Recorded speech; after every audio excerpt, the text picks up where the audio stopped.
Well, good evening. I'm Rick Dancer. Welcome to Newport, Oregon, where we are coming to you live from the Oregon coast, where it is not raining right now, but it has been like it has been in most parts of the state all day long.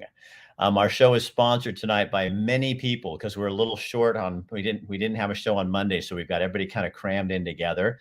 But I got to kind of do a little bit of bragging here. I got to pull my this over here that way. I want to show you something. One of our sponsors, Derek Roser Real Estate Group. This guy is I'm jealous.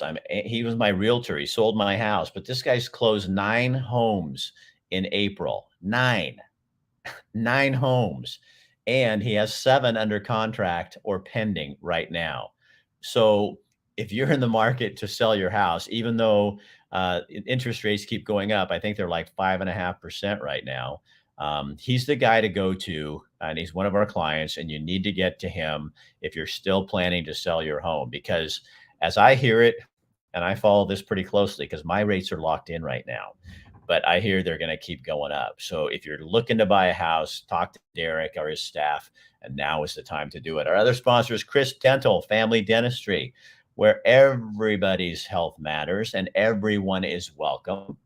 Dr. Bratlin is an outspoken spokesman for freedom of speech, and he's also a really good friend of ours. We had dinner with him when we were back in Oregon. He's a good guy.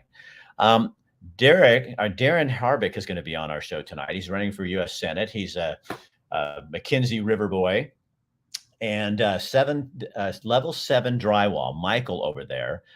He is sponsoring this show because he thinks it's really important that Darin get his face out there. He has. It's everywhere. If you're online, you've seen him. But he thinks it's really important people hear his message, and he's going to be here as well. And Trans World Business Advisors, Lonnie Woodruff is also one of our sponsors, a guy that if you're looking to sell a business, you got to start now. You have to start looking a year in advance, and he can help you figure out and plan what you need to do. Or if you're somebody who's just tired of working at your job and you're looking for something new to do, he can help you dream and come up with a new business idea. So Lonnie also is one of our big sponsors. And then New Leaf Hyperbarics and Wellness Center has been with us from almost the beginning. And Matt McCarl, all he wants to know is make sure that people are talking, that you are finding things out, that your voice is heard. And if you've never done hyperbarics, what is wrong with you? He also has light tanning beds. They're not tanning, but they're like light beds. They go in and they can relax you and make sure everything's working right. He's an awesome guy. So he also is one of our sponsors tonight. So we got a big show tonight. Bill Lundun will be here at the end with our news. We're going to take you to Richland, Oregon. We're going to take you to Eugene, Oregon. We're going to take you up the river to where Darin is on the McKinsey River. And then you're starting right here in Newport. I don't have any of my usual little, fanfare, the opens or anything like that, because I'll tell you what happened if you really want to know. I put them on this drive, but I forgot to bring the plug to plug it in. Note to self, if you're going to take your show on the road, Rick, you got to do the right thing. So we're going to start. And Kim Stark won't be here tonight. She's feeling a little under the weather with allergies. So she set all these stories up. So we're going to talk with Catherine first. Here's Catherine Gaines from Parenting Now. Catherine, welcome. Thank you for having me. Well, so Parenting Now has been around for a long time, but under a different name. So this is formerly Birth to 3, right? Yes. Parenting Now is a 44-year-old organization, and we transitioned to Parenting Now about 10 years ago or so.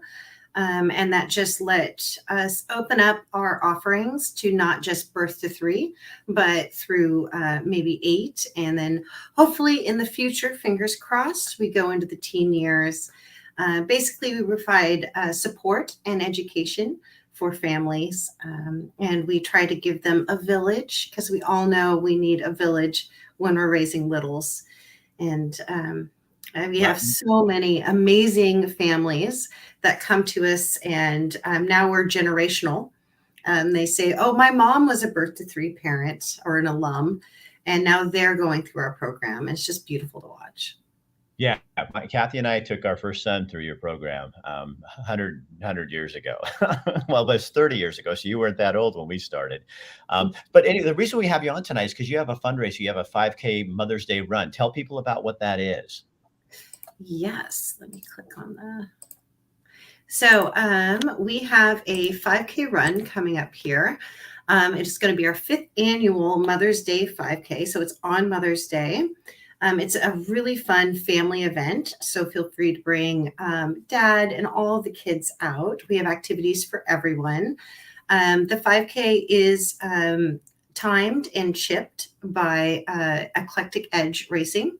So it does count if you are a marathoner or looking to clock in another one of your times. You can do that with our 5K. It's sponsored by Mackenzie Mist and also the City of Eugene and also Eclectic Edge. So wonderful to have them as sponsors. Registration is currently open, so you can register till about 4 in the morning online, but then we do have registration in person on the day of the event. That opens up at 8:30 in the morning. And then for the events for the littles, we have a free Marvelous Littles free run, and everyone gets a little ribbon. They're adorable. I should have brought one with me. And they just run around the little circle of Alton Baker Park. It's so That's cute. awesome. And everyone gets a little ribbon. We're also going to have a Squishtivities activity center, and that helps promote tactile function and creativity. So you can stop by and they can create a little project or just fun, messy play, which is always important for the littles because they love making messes in the house, but to have appropriate outside play is really important. And then the 5K run/walk starts at 10 o'clock, so not too early. You can get there. And Squishtivities, as well as and that will be all after the event, so you can show up at 10 and do your run. It's also very stroller friendly. We will have medals for not only the top 2 in every age group, but we'll also have medals for the top 2 stroller female and male that are running along with their kids. So Catherine, how do they get a hold of you if people want more information? You can visit our website at parentingnow.org. That's easy. It's pretty easy. There's the link to the sign-up sheet and the sign-up program, and you can do that. And also you can run in honor of a parental influence or just anyone that you felt close to or your mother. And you get to actually write in their name on your bib, and that'll be announced on race day as you cross the finish line. So Catherine, if you want to go in the comment section and just put the website in there and people can find it, okay? Yeah, absolutely. Okay, Catherine, thanks for being on. We appreciate your time and all that you guys do over there at Parenting Now. Oh, thank you so much. We appreciate having the time. All right, see you later. All right, so that is Parenting Now. That's this Mother's Day, 10 o'clock. Fun way to have, do that before you go to brunch or whatever else you're going to go do, and do something to support local parents. Now we're going to take you to Richland, Oregon. I bet many people don't even know there is a Richland, Oregon. What do you think, Sarah?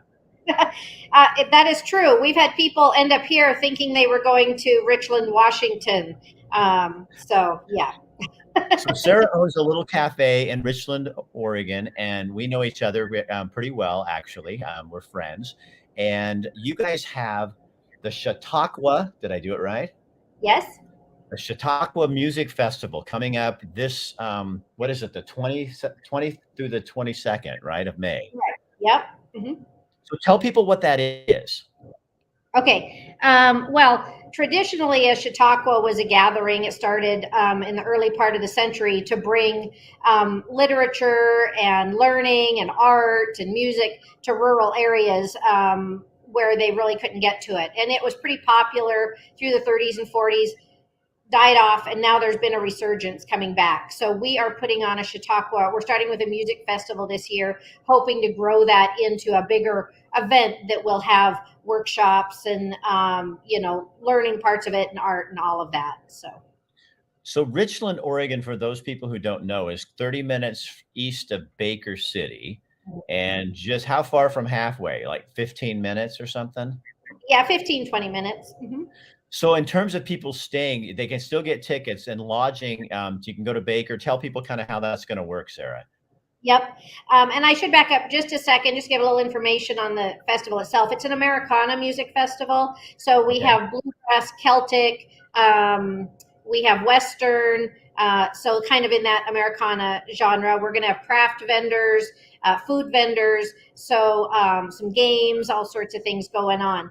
And yes, there is lodging. There's RV and tent camping, although those are filling up quickly. And then in halfway, there's some lodging, the motel, a bed and breakfast, that sort of thing. And in Baker, there's a number of motels. The Sunridge Inn did set aside a block of rooms for the festival, so you can call them. But there's quite a bit of lodging in the area within 30 minutes. And if someone is staying in Baker and they don't want to have to drive out for the festival, we will have a beer garden and whatnot. So if you want to come out and enjoy yourself and not have to drive back, there is a shuttle that will be happening on Saturday. And that information is all on our website. Okay.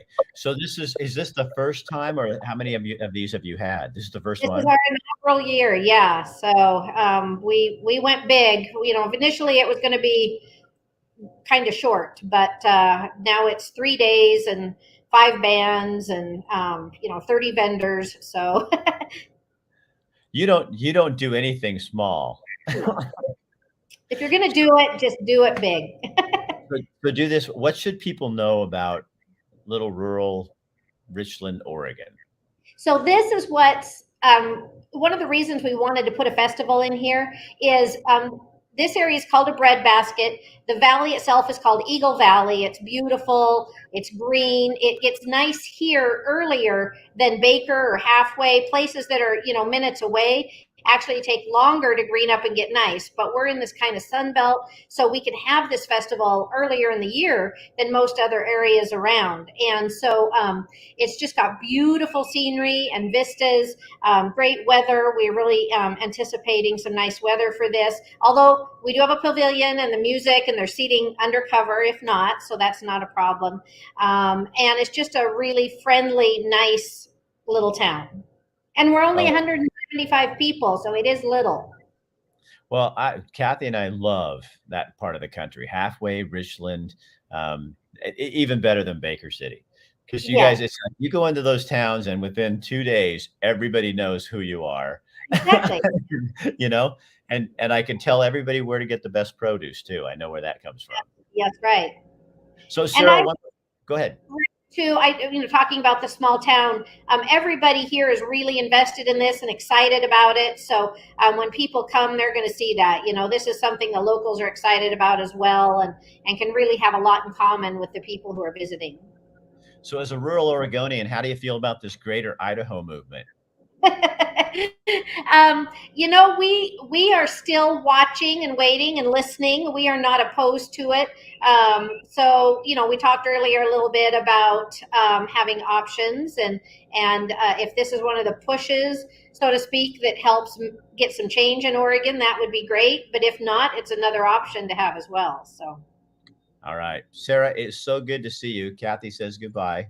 And it's Bye. really great. Real quick, I'm going to show this so people can see how it's spelled. And they can just go to the website, chautauquamusicfestival.com. Well, sweetie, right underneath my picture there, I have the website. I've had it up there posted so people can see that too. Thank you. All right, Sarah, it's good seeing you. Tell your husband hello. Give him a hug. Do it. Okay, Take see you care. later. All right, that's Sarah Ardley. She's awesome. As our people, I think what's fun about this too, Mike, I'm going to bring you on with Greater Idaho Movement. What's cool is you see rural Oregonians, they just don't stop, do they? I mean, they're determined to make things work. They're going to find ways to bring people into their areas. Yeah. Hey, thanks, Rick, for having me on again. Rural Oregonians are a kick in the pants. You can just tell by Sarah how much fun you can have when you get out into rural Oregon and get a chance to slow down and visit the people and find out what's going on. It's great on it. So you've been doing that, and you heard her. I think a lot of people are kind of like that, thinking, you know what, if something doesn't change this election, and the general in the fall, people are desperately looking for answers. And if urban Oregon doesn't want to listen to rural Oregon will go somewhere else. And I don't think people in the Valley who just say, well, they can just go to Idaho then. I don't think they don't get what we're talking about here, do they? Yeah, we've got 3 more counties that are up on this upcoming election on May 17th. We've got Douglas County, Josephine County, and Klamath County. And this is opening up a big segment of Southern Oregon to move Oregon's border. And from the very beginning, our goal was to move the border, despite the politics. Now, we're not against conservatives being elected into office. In fact, no matter who or what state they're in, we want conservatives elected everywhere. But, if you look at the basics, why should somebody vote for something like this? Number one, lower taxes. Number two, lower cost of living. Oregon only has 2 states in the union that have higher cost of living. Oregon is ranked 48th out of 50 states in the cost of living. Wow. Number 3, better parental rights, school choice, curriculum choice that you've got, whereas Oregon is mandating all of that. Idaho is like the 2nd or 3rd best state for Second Amendment rights in the union for your firearms and to be able to keep them and use them to protect yourself. And in Idaho, we don't have these I don't care mandates coming down from the governor or come from the legislature that you can't even reason with there. So that's five reasons to vote to start looking into this. It's getting there. This will be 9, 10, and 11 counties now that'll be voting in favor of it. So you have 11 that 9 that have already voted in favor of it. 8 of them have already voted in favor of it, and the last 6 voted by an average of 62% in favor of this. That's almost 2 to 1. Yeah. So we expect Douglas, Josephine, and Klamath to be slam dunks. They're going to do it. So if you were the leader of Oregon or leaders in Oregon, instead of sticking your head in the sand and saying this is just a crazy idea, you might want to be paying attention because, while I know it takes, Congress people to approve this and all that, but the message is clear that rural Oregonians are dissatisfied with the way the state is going. And I hear that from people in Albany write me after we do this all the time and say, can we get in? I go, no, you're not in the list. But, or, there's a lot of other people that are not happy with what's going on in Oregon right now. So I think this will be interesting. I want to see how this turns out for you guys. And we're going to keep going. We've got more counties lined up for November and for next year. We're going to keep knocking on the door until the Oregon legislature picks it up and says, okay, let's start talking here. All right. Does every state have to vote for it to, I might be wrong, but doesn't every state have to vote for it to pass? No, it has to be your congressional. No. Yeah. But and it doesn't require every county either. Okay. So once the Oregon legislature and the Idaho legislature come together and say, hey, good deal, let's get it together, it goes back to Congress for approval. Done deal. Done deal. All right. Mike, thanks for joining us. Appreciate your efforts and keep us posted, okay? Will do, Rick, and thanks for having us on again. Oh, you're welcome. All right. Now, the man of the hour. I am going to pull you up here. Hey, Darin, how you doing, man? Great, Rick. Thanks a lot. Well, now that I'm back in Oregon, your choice of color of sign is really good and I noticed that all your helpers are wearing the same color when they're out on the streets and that's pretty smart because I noticed, and Kathy and I, we drove into town and I'm going, man, there's Harbick signs everywhere. Yeah, they definitely stick out, but it was part of our branding. I mean, if you've ever been up and down the McKenzie River, you've seen the Harbick Country Inn, the Harbick store sign. So we've kind of just went with the branding that we've already had because it's tough to brand somebody in Oregon. So we went with that. So how's it going so far? What's the biggest hurdle you have as you're doing this? Well, I mean, the biggest hurdle is, as you know, Rick, traveling this whole entire state. This is a big state, pretty diverse. We've traveled every county. We've been everywhere. And I'd say it's a lot easier than when you ran because right now where we go, people are excited. People we've had people, 120, 150 people at some of these meetings we've been at. that has just been incredible to see because people are so frustrated. So that's been exciting. But some of the hurdles, I mean, like say, getting out to some, we were in West Lynn and there's so many meetings going on, and it's hard for all these different groups to get together. And geez, every night I could be somewhere 3 different places. So there's a lot of stuff going on. And, I think you are writing this, alleged red wave that may be coming, which is you picked a good time. And I think people are dissatisfied with Senator Wyden and what he's been doing. The only thing I think that he's gone off the party platform that I've seen is when he criticized Kate Brown on an easy one, for releasing a child killer from jail. So he comes out, and that's the only thing negative I've seen him say about anything going on recently. And he doesn't even live in Oregon. Well, no. And you saw when he was here, when Biden was in Portland, Biden's disapproval rating in Oregon was 63%. Kate Brown was in the 70s. But for the first time ever, Wyden's disapproval in Oregon is 49%. He's Really? never been more than 26% disapproval. He's 10 points upside down. And I tell you what, that's never happened. So yeah, he's going to be starting backtrack a lot from Kate Brown. But again, us Oregonians can't forget what's going on. He can try and backtrack all he wants, but his record for 40 years is pretty blatant. Is it one of the things I think that you guys really have going for you too is hopefully Oregonians remember the last 2 years and what group of people kept that from changing, because it's crazy that we have a legislature in Oregon filled with Democrat people, a huge major supermajority. And they could not stop Brown from doing the thing that everybody's talking about, is there should not have been these lockdowns. And that's what people are fed up with. And nobody did anything about it. No, and that's one thing you didn't see any of our legislators standing up, even on the federal level. Well, when Wyden doesn't live here, does he really care what happens here in Oregon when he's in New York City? No. So yeah, that's why I'm running. I'm running because I can't sit back anymore and watch what's happening to this great state. Because as Mike said, I don't blame him after November, but Mike, don't worry about it. We're not going to let that happen. We're getting a new governor. We're getting at least 3 more congressional seats. We're going to pick up a U.S. Senate seat.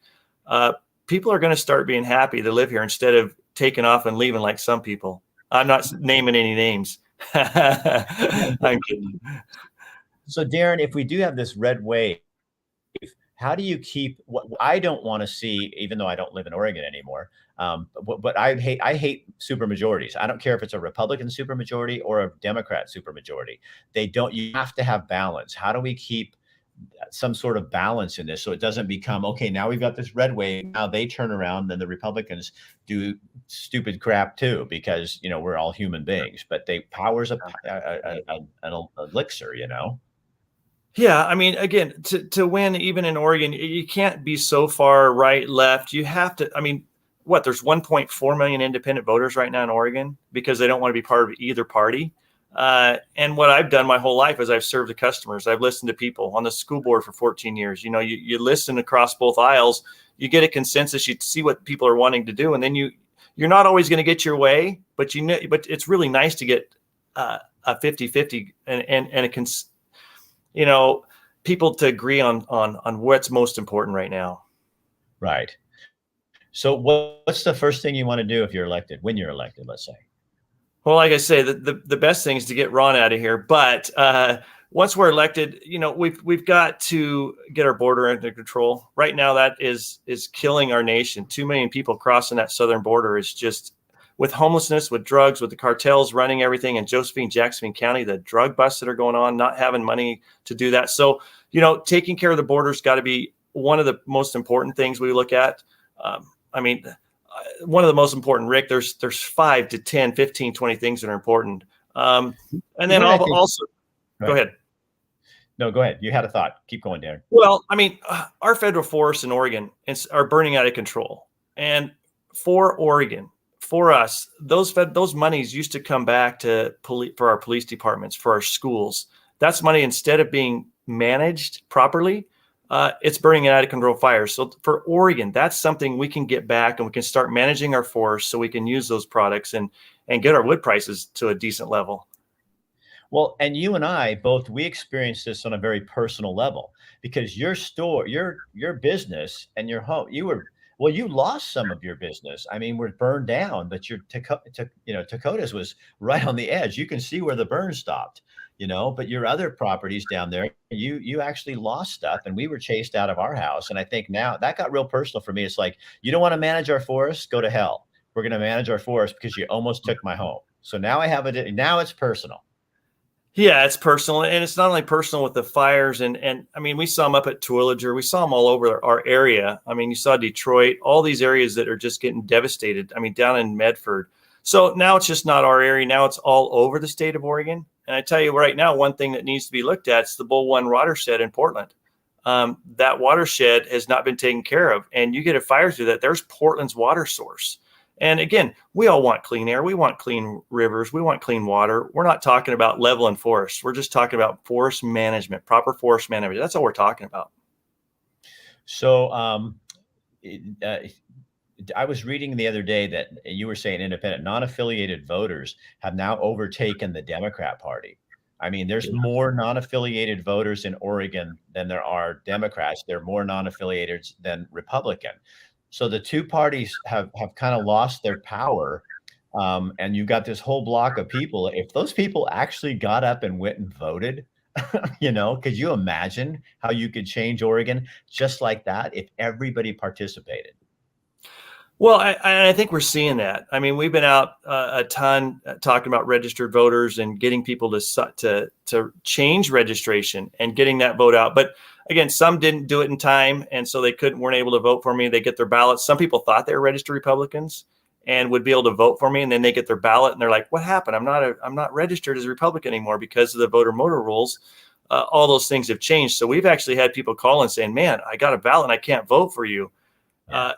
And that was frustrating. In fact, we did some ahead of time. People that had gave us money, 20% of the people that gave us money, you would expect them to vote for me.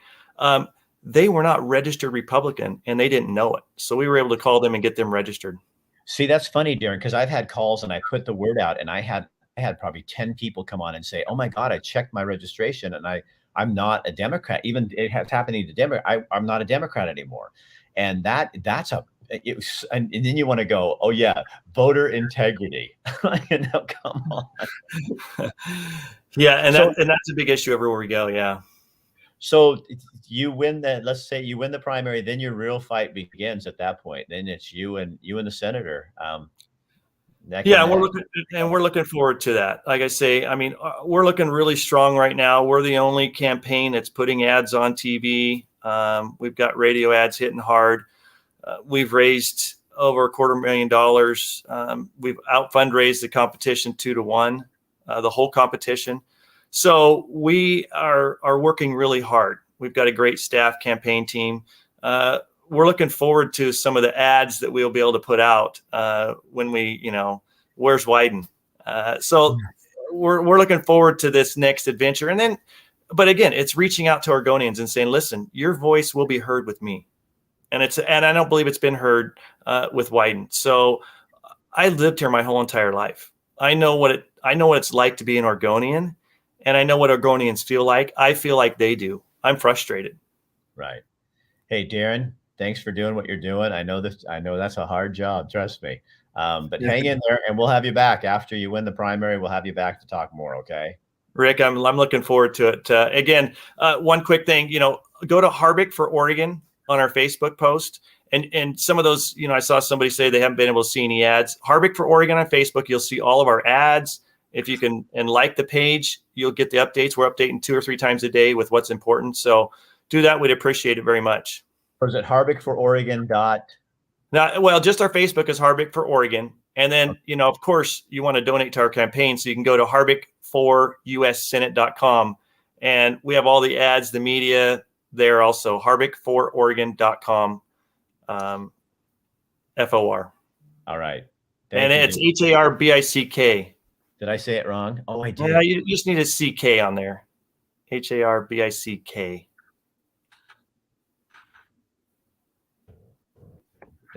There's the right one. And if you Google it, it'll show you anyway. Okay. Yeah. Yeah. All So right. anyway, Greg, thanks so much. Appreciate it.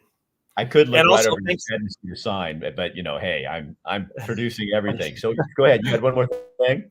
Thanks to Michael English. If you need your house with drywall, he's the man. He just got my daughter's house completely done.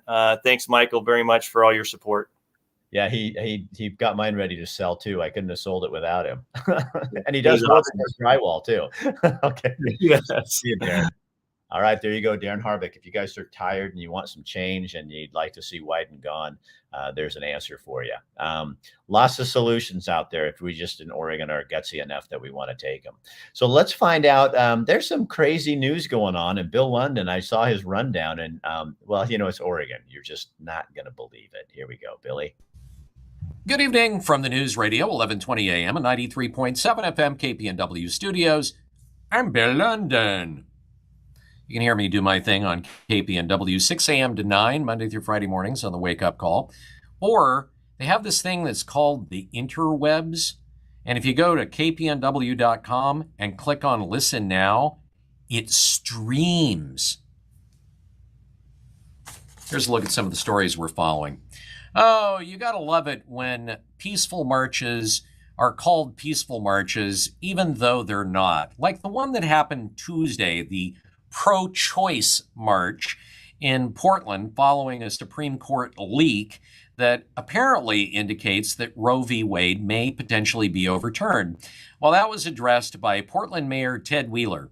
Ted Wheeler says one person has been arrested, but he promises more are going to the pokey. And Wheeler says, I know I take heat from people who say, oh, he's anti-protest.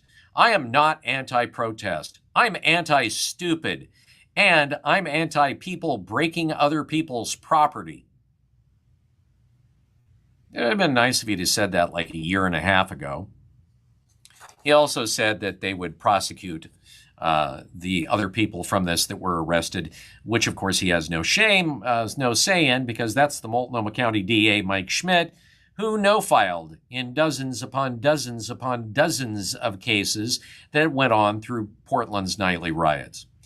As part of a countrywide settlement, $2.1 million is coming to Oregon from TurboTax Intuit. And the lawsuit, which this is a settlement for, says that they deceived people into paying for tax services that should have been free. So they're going to be sending out checks to 71,230 Oregonians for a whopping $30 in restitution each. Former Oregon House Republican leader Christine Drazen has now moved to the top of the crowded field of GOP candidates for Oregon governor, according to a new independent poll. About 19% of 514 likely Republican voters who responded chose Christine Drazen. Coming in second with 14% was Bob Tiernan, the former Oregon Republican Party chair. Well, Oregon voters certainly are not speeding to get their ballots in, even though they've had them in hand since probably late last week. At least that's according to data that was released from the Oregon Elections Division.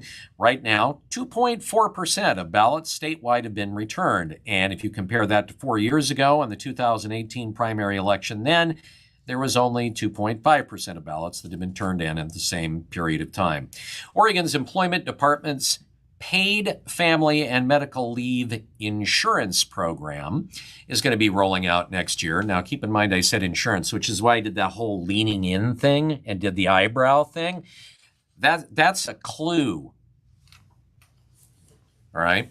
Anyway, it's going to be rolling out next year, and it allows workers to take paid time off for a number of reasons. For instance, for family leave, if they have to take care of a very sick relative, or to bond, this is what they're saying, to bond with your newly born child, or because you're adopting or you're getting a foster child. Also, you can use it for medical leave if you are having a serious medical condition. And finally, you can use it for what's called safe leave. That's for survivors of sexual assault, domestic violence, harassment, and stalking. And remember I said it's an insurance program? That's because employees, people who work for others, and employers, the people who hire employees, will both be paying taxes so that it is available. And that will start on January 1st of next year, but nobody will be able to use the program until pretty much the beginning of September in the same year. All right, so there's been a lot of talk about Congressional District number 6 in Oregon. And that was the new district that was created through the redistricting process after the census numbers came out. And a first-time House candidate in Oregon who has been backed by millions of dollars from a cryptocurrency mogul from out of state, and also Democratic House leaders, has now irritated, apparently, the environmental community. Carrick Flynn is a Democrat, and he's running in the newly created 6th District, and he's raising eyebrows because he's criticized environmental policies, the ones that started back in the 1990s to protect the spotted owl under the Endangered Species Act, when essentially they shut forests down and sent loggers and people working in mills and the like on the unemployment dole. And he said that protecting the owl makes him indignant or angry because it hurts livelihoods. He appeared on a podcast called The Bridge, and on that, he expressed sympathy with Timber Unity. Now, that is a group formed to oppose climate change policies in Oregon and also to support people who work in rural environments like the woods or farmers and the like. And he said, I'm sympathetic to them emotionally. On the same podcast, he said, there's still part of me that feels indignant or angry that you have these people in the city who are like, oh, look, there's an owl. Isn't that cool? We're going to destroy all of your livelihoods in your community because we like this owl. He said that. He said, it's an owl. It looks like other owls. You know, it's like saying, oh, I like this exhibit in the zoo more than everyone you know. And, of course, the environmentalists on the left are losing their minds. Election officials in Clackamas County are letting residents there know of defective barcodes on the May primary ballots. And they say it stems from a printing issue. The defect is going to cause the ballots to be rejected by the automated processing equipment. But the county clerk says they will take those ballots and they will manually count them. He says it's our objective to count every validly cast vote in this election and every election. And finally, there is a new Oregonian on the Forbes list of wealthiest people, and that would be Dutch Bros co-founder Travis Boersma. It's because he's now worth $3.3 billion, and that got him ranked for the first time, joining people like Phil Knight of Nike and Tim Boyle of Columbia Sportswear. See, and everybody's thinking, well, this is because he owns 40% of what was one of last year's hottest stock market debuts, and that's going to help his finances. No, it's because and I think this is funny, and I'm going to repeat it, because as one person said, he probably saved a lot of money by not updating his wardrobe since college.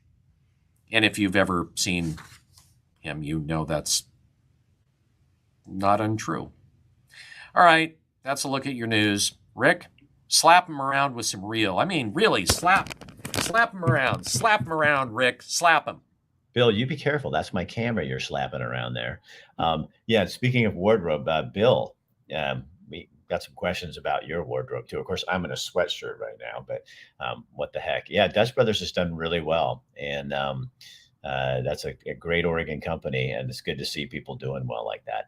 Take this and share it on your page if you would. We'd really appreciate that so other people can see it. We want to thank our sponsors, Rosa Real Estate Group, and his very successful month of April makes me jealous. Chris Dental Family Dentistry, where everyone is welcome.